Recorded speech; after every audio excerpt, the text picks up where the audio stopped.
Far beyond the grasp of hands, or light to meet the eye, past the reaches of the mind. There find the key to nature's harmony in an architecture so entwined. Like the birds whose patterns grace the sky and carry all who join in love expanding, the message of peace will rise in flight, taking the weight of the world upon its wings, with the oneness of everything. Peace is in the dance of trees, who stir before the first breath of wind is yet perceived. Trust in the song, becoming one with the dance, and all mysteries can be believed. Like the sorrow of the clouds, whose tears fall carrying on the soil, undemanding. Lessons of love are given that we might rejoice in the music they bring of the oneness of everything.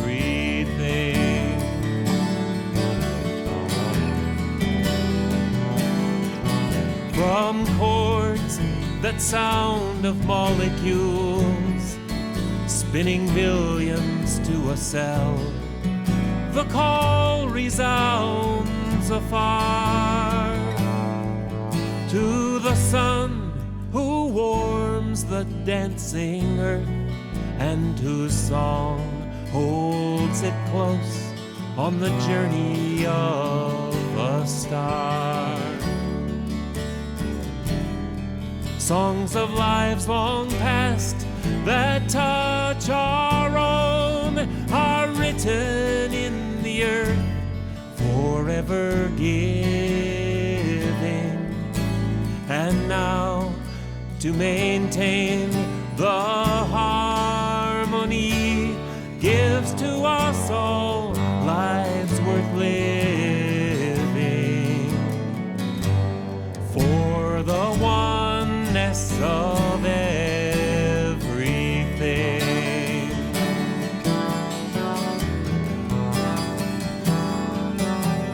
Still we seek to find a truth that we might understand and reduce to terms defined, vast and immeasurable, time and space, also overwhelmingly designed. Oh, passing years, just might I know the faith that winters in the heart, to be reborn in spring, to hear and to feel the pulse of life enters my soul as a song to sing of the oneness of everything.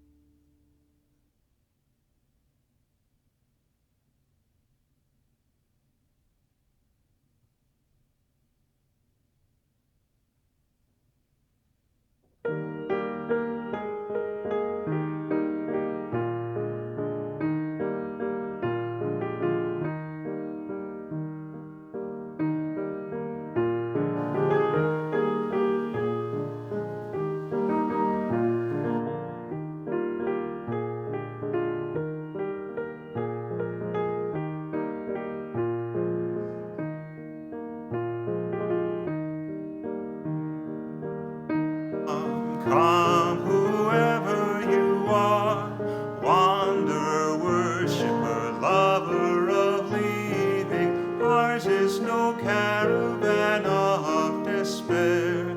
Come, yet again come.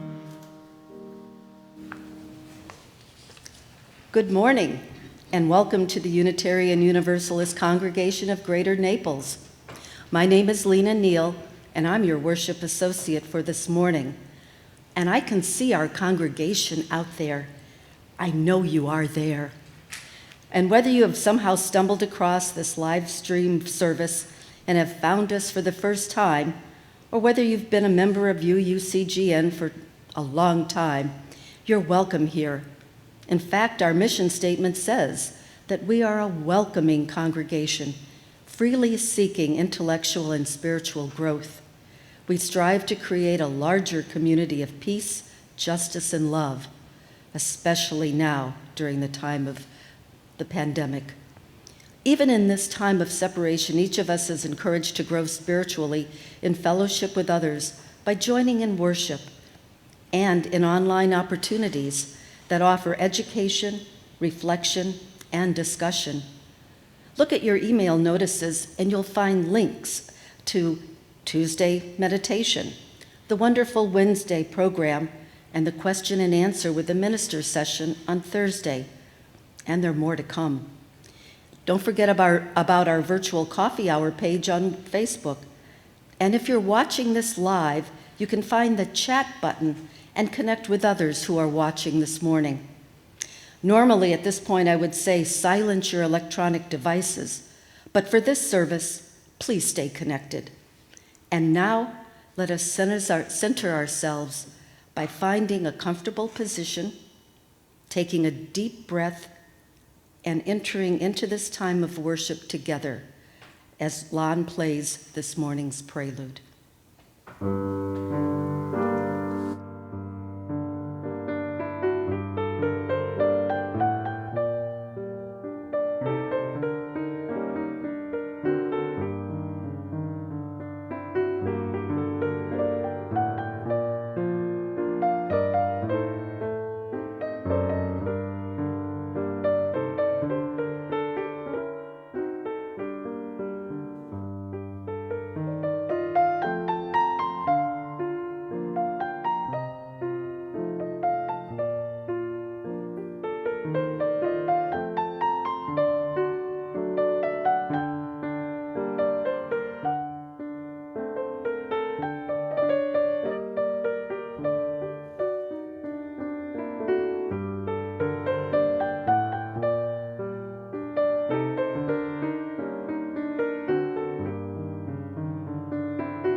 Come, come, whoever you are.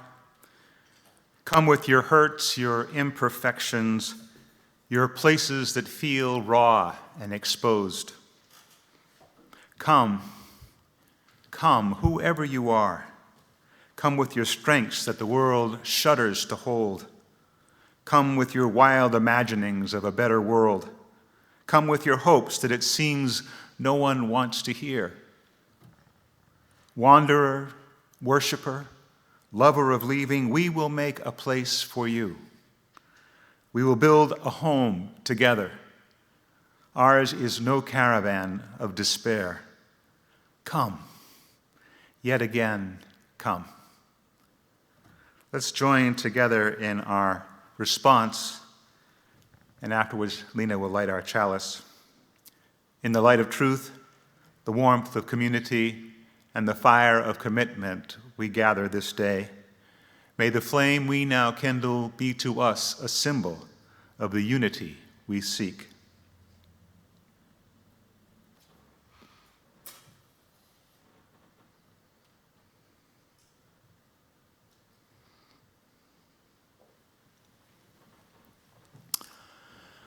So good morning, everyone. I have two stories for you, two very short stories this morning, two Sufi tales. The first is called The Dervish in the Ditch. And there was once a dervish, a Sufi holy man, and his student who were walking down a long, quiet road. Their conversation had ceased some time ago, and they were just absorbing what was around them. Suddenly, both at the same time felt something of a rumble. And then that rumble reached their ears, and they both turned at the same time and looked behind them. And there they could see a great cloud of dust approaching. And as the cloud grew closer, they could see that leading that cloud of dust was 6 beautiful paired horses, and rising from behind the horses was this grand, colorful carriage with a driver leaning forward. They watched as the carriage approached, and then suddenly realizing that the carriage was not going to slow down and there wasn't anywhere for the carriage to swerve, they each dove into the ditch. Quickly they got up, not hurt, and looked at the carriage speeding past with the driver leaning forward and 2 passengers in the carriage leaning forward themselves, looking to where they were going. The student wanted to rise up and run after the carriage, shaking his fist and swearing. But the teacher moved quicker, took a few steps, and said, "May all your deepest desires be satisfied." The student, wondering what the teacher was thinking, said, "Why would you wish something so good for those people? They almost ran us over. We could have been hurt." But the teacher said, "Do you really think if their deepest desires had been satisfied, that they would be straining to go somewhere else, or not looking where they were going and not caring for people in the way?" The other story is called Jesus' Purse. Now, Jesus plays a prominent role in the Quran, not more than his mother Mary, but nonetheless a prominent role as a prophet. A Sufi writer once said that Jesus would often be made fun of or be called names as he was traveling about and teaching. They would curse him from behind, but that he would always answer back with a prayer or a blessing in their name. One such occasion, his disciples were so angry, they wanted to curse those people, and they asked Jesus how he could pray for them, those who had harmed him. Jesus answered them simply by saying that he could only spend what he had in his purse.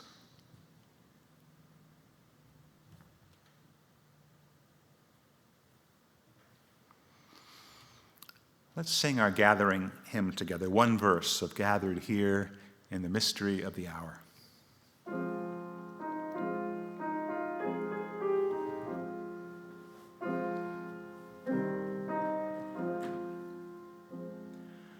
Gathered here in the mystery of the hour, gathered gathered here in one strong body, gathered here in the struggle and the power. Spirit, draw near.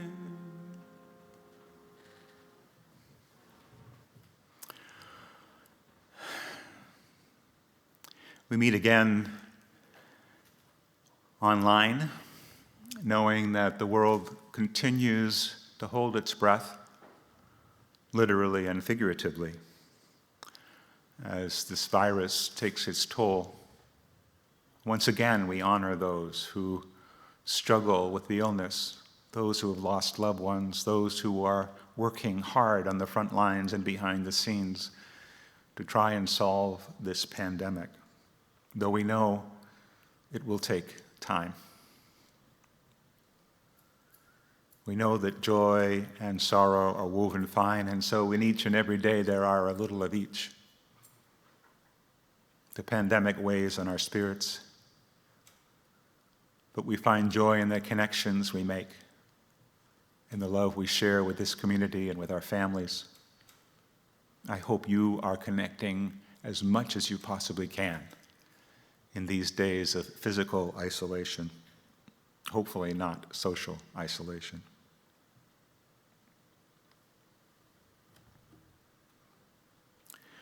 As we think about our place in this world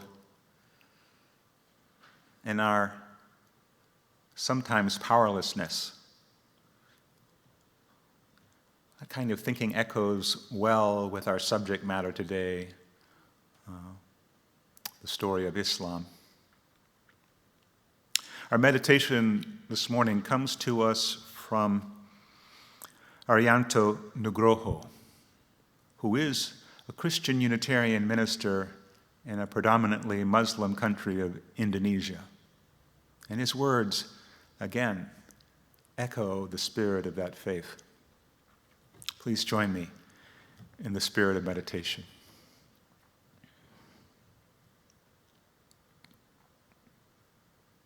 Spirit of life, when we are feeling confident in our livelihoods, limited as they are, remind us, O God, of your unlimited splendor in the universe.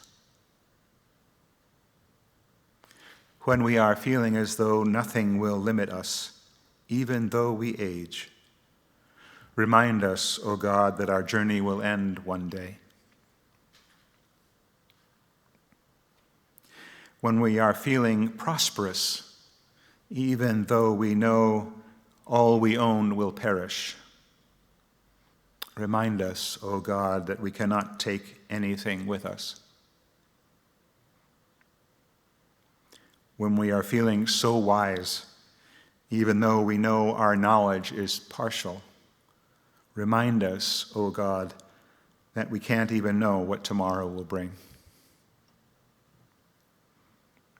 When we pat ourselves on the back for how much we give, even though it's not much, remind us, O God, that your goodness has no bounds.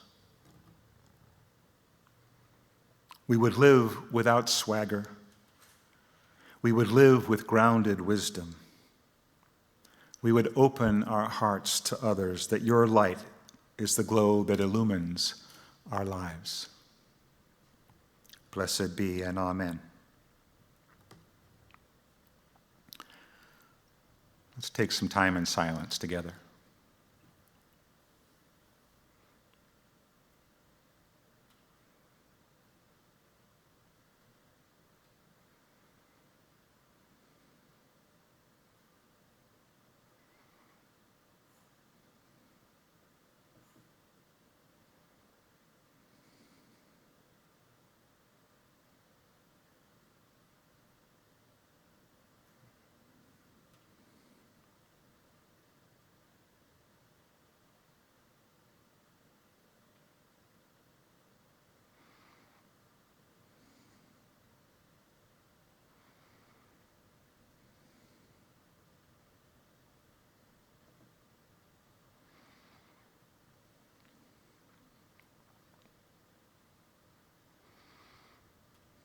Our musical response this morning comes to us from Elizabeth Alexander, a Unitarian and Universalist music director, composer, and arranger, who has allowed her music to be streamed freely during this time.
This past December, I traveled for nearly 30 days in the Mideast countries of Israel, Palestine, Jordan, and Egypt.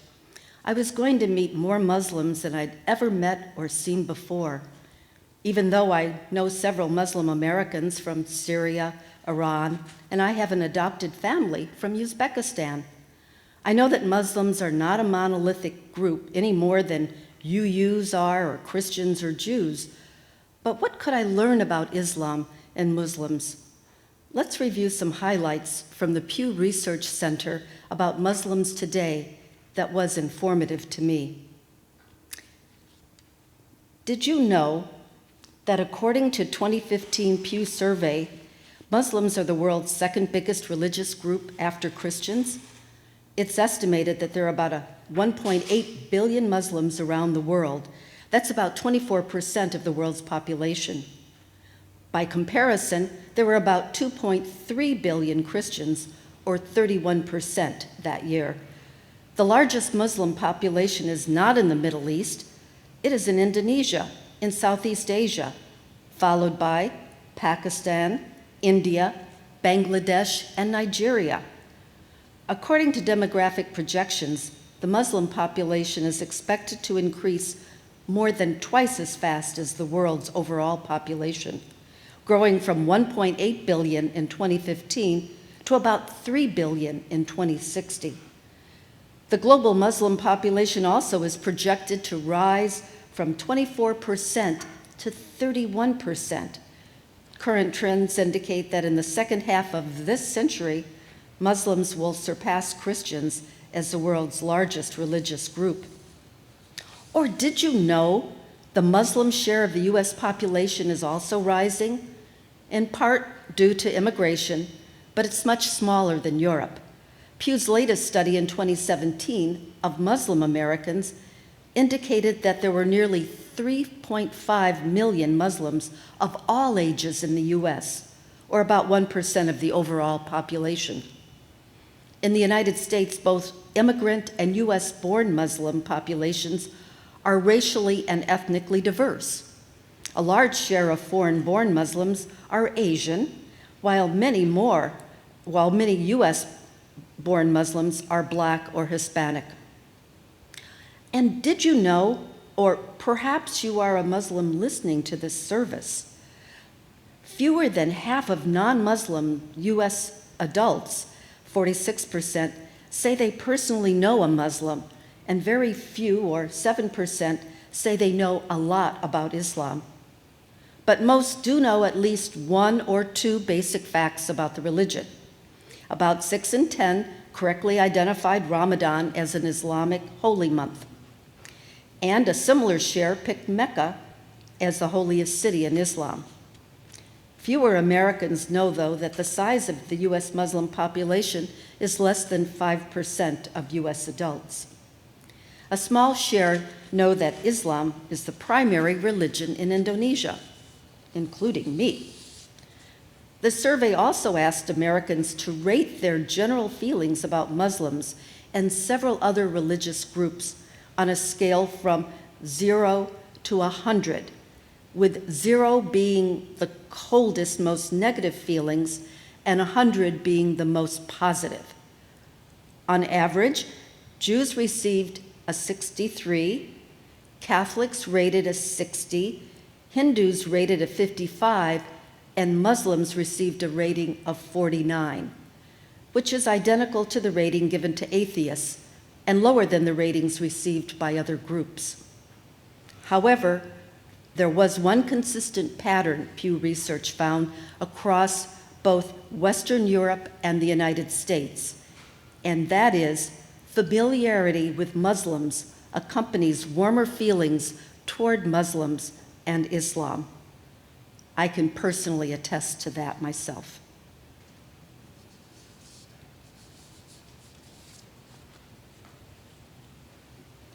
Thank you, Lena. It's time for our offering, and actually this is the moment in the service where I sort of feel the loneliest here in the sanctuary. This is a time when we have an opportunity to express our generosity on a weekly basis, and no one's here to pass the plate, no one's here to pass it along the row, no one's here to count it. And yet the work of the congregation goes on. So I hope that during Land's playing of the Offertory this morning that you will take the time either to find another browser page and go to our homepage and push the donate button, or, as I've suggested before, you find a place at home where you can put your weekly donation so that when we all come back and fill the pews and pass the plate again in person, you'll be able to contribute what you have saved up. So for all that, for the wonderful workings of this congregation, the morning's offering will be gratefully received.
Our second reading is a poem attributed to Rabia of Basra.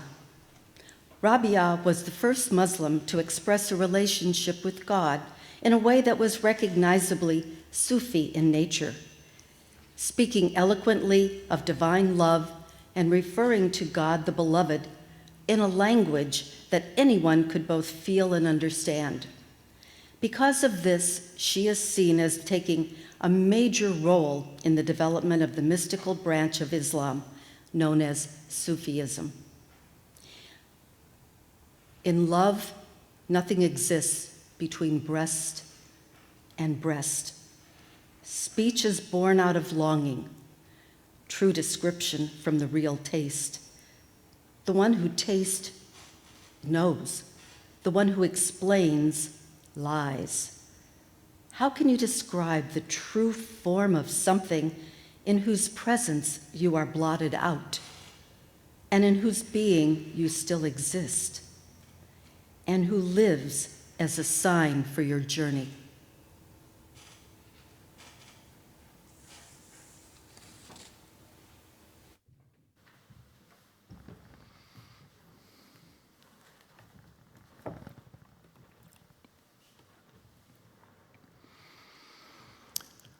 The holy month of Ramadan began this past Thursday evening.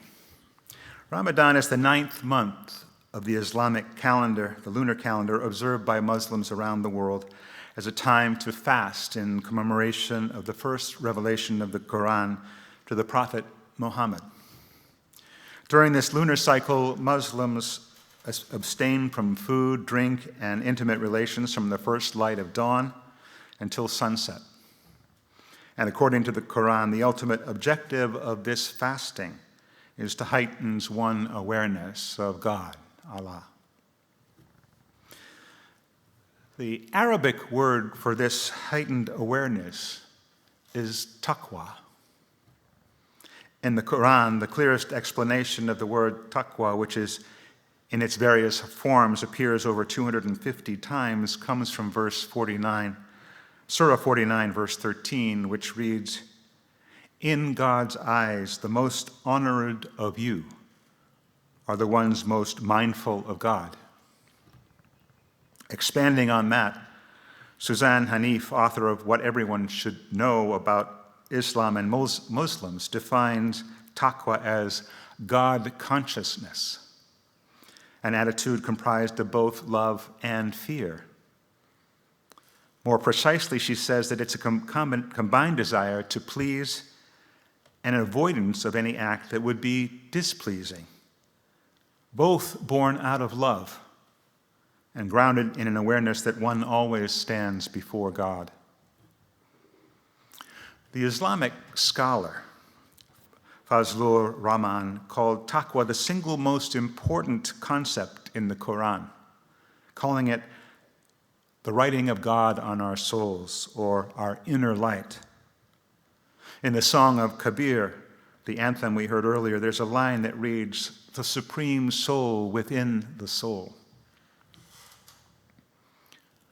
For those who live into it, taqwa is the spiritual connection with God, the animating force, found in great part through a Muslim's regular acts of worship, both daily during special times like Ramadan, and over the course of one's life, trying to live, as in the story about the prophet Jesus of Nazareth, who had only love in his purse to spend. The 5 pillars of traditional Islam, the declaration of faith, or shahada, there is no God but God, praying 5 times a day, salah, Saum, which is regular fasting, zakah, giving to those in need, and hajj, the making of an intentional pilgrimage. All these practices have the objective of building an attitude of God consciousness, or taqwa. The title of today's message, "If Love Were Only Spiritual," comes from a passage from Rumi's Mathnawi, or Spiritual Couplets, an extensive poem written in Persian. and viewed by some as the greatest mystical poem in world literature. The line reads, "If love were only spiritual, the practices of fasting and prayer would be non-existent," meaning if we but loved Allah, the Beloved, fully, we would not need these practices to remind us. We would, so to speak, walk around with nothing but love in our own purses. As with so many faiths, however, including our own, we struggle to live into our own values and deepest beliefs, often driving our own carriages too fast at a pace to appreciate how we impact the world and others. There's a story that I've told before of the Muslim mystic Rabia al-Adawiyya, who wrote the poem that Lena read just a few moments ago. Rabia lived in the city of Basra during the 8th century, a time when Islam was expanding rapidly and Muslim society was enjoying greater wealth and greater worldliness. Rabia was well known in the city and renowned for her wisdom and saintliness. But Basra at that time was a happening place. Much of what was new and exciting in the Muslim world could be found there. There was a grand mosque built in the new Islamic style, functioning as both religious center and university, home to noted Arab grammarians, poets, writers, and scholars. And there were great markets where traders came to sell goods from all over the known world. But these wonders came, with these wonders came the stresses and strains of rapid growth, cultural conflict, political infighting, and the usual unhealthy separation of haves and have-nots. With the increased luxury and worldliness of the controlling Muslims came a diminishing sense of values, and it seemed to those most devout, like Rabia, that what motivated many Muslims to perform their spiritual duties was either the fear of hell or the strong desire for eternal paradise, now somehow equated with wealth and luxury. The story goes that Rabia, sensing the disconnect among the people, ran through the streets of Basra, brandishing a torch in one hand and a jug of water in the other. When people asked what she was doing, she responded, "I am going to burn paradise and douse hellfire, so that both veils may be lifted from those on the quest, and they may open their eyes and hearts and become sincere of purpose." "As it is now," she cried, "if you took away the hope for reward and fear of punishment, no one would find the need to worship and love Allah through their living." Islam literally means surrender, not an idea that easily fits into a culture like ours that tends to celebrate self-sufficiency and the right of individual conscience. But in my very abbreviated studies of Islam and my short rubbing of elbows with Islamic students where I went to seminary, I have an appreciation for their practices and their integrity. Those practices are very important to a Muslim's daily rounds, which serve as constantly reminders to stay in right relation to that which is greater than themselves. And so what I wish to say as we honor our brothers and sisters celebrating this sacred time is that Islam has much to teach both in its broad content and in its practices.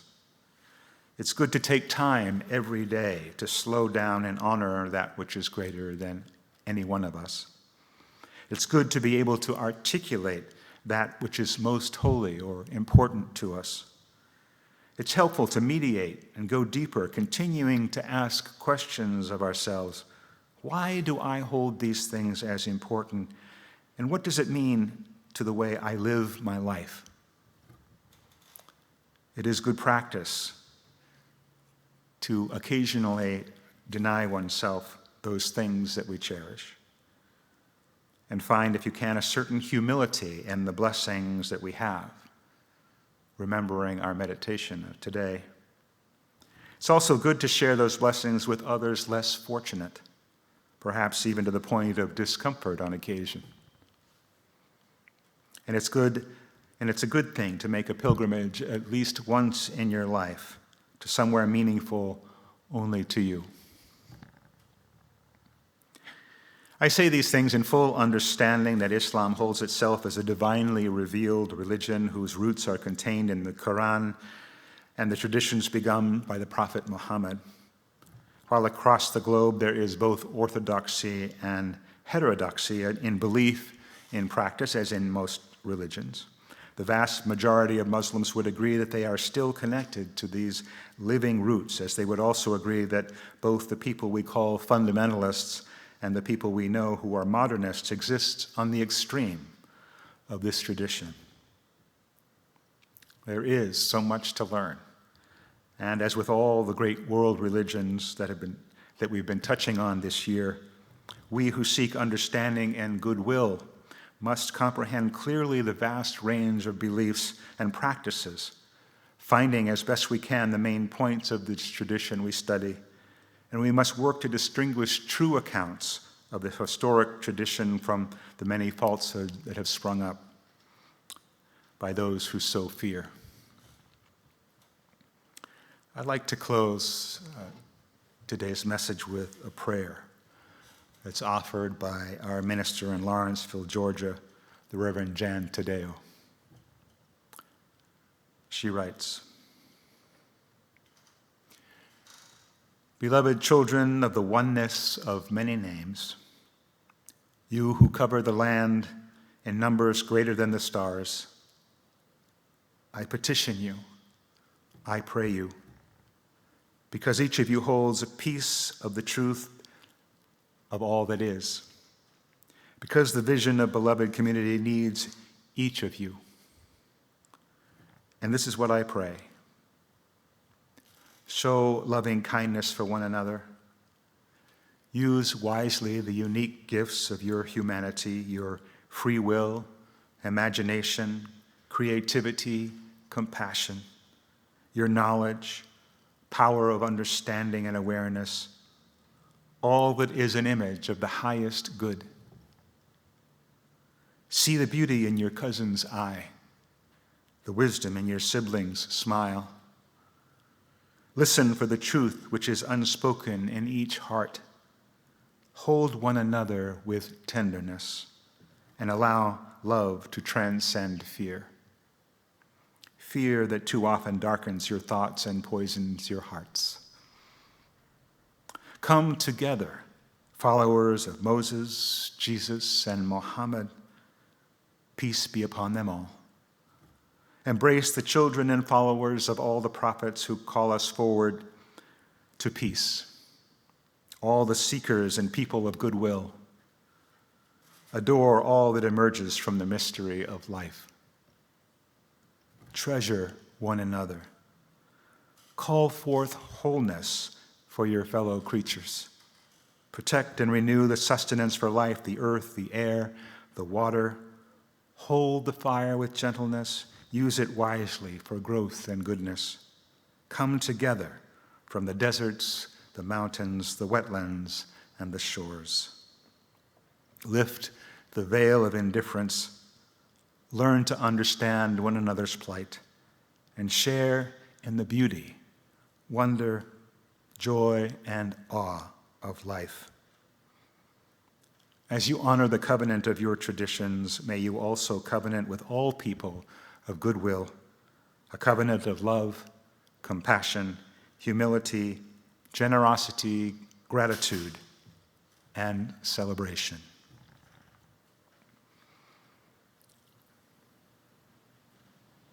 Our benediction today comes from the Quran, Surah 25, verse 63. And the servants of Allah, most gracious, are those who walk on the earth in humility. And when the ignorant address them, they say, peace. May it always be so. Peace, salam, shalom, blessed be. Amen. Have a wonderful day.